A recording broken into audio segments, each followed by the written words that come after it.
briefly describe and show how to use an interactive simulation that looks at multiple steady states in a continuous stirred tank reactor. In this case, we're looking at mass balances and energy balances. And so we're looking at a reaction where we have heat transfer.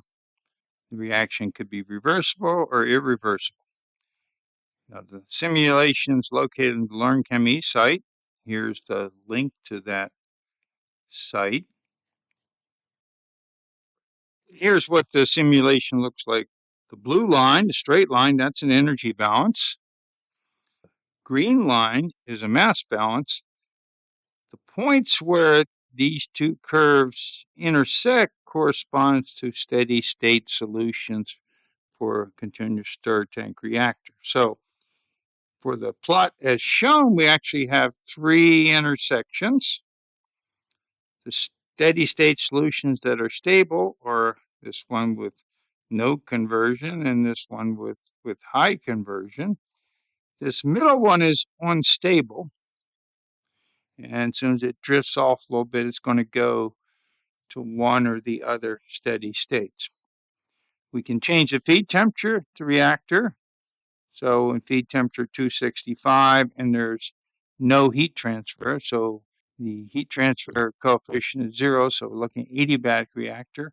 Then this point where energy balance intersects the x-axis is the feed temperature for the adiabatic system.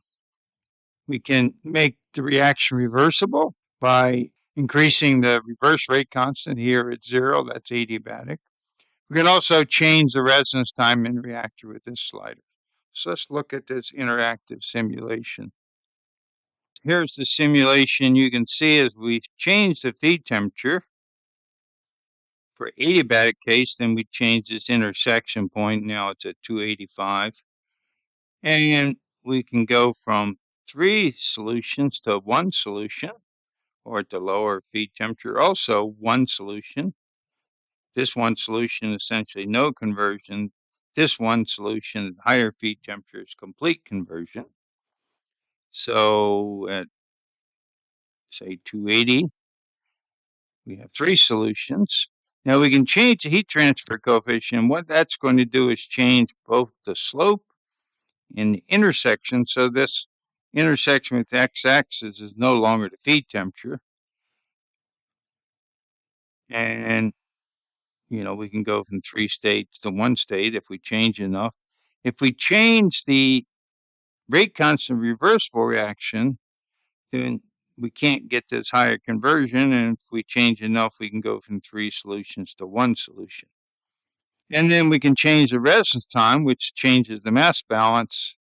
And again, that can affect how many solutions we have. So the important point is to realize that depending on feed conditions and reactor residence time, flow rate to the reactor, we can have multiple steady states, or we can have one steady state operating condition for continuous stirred tank reactor.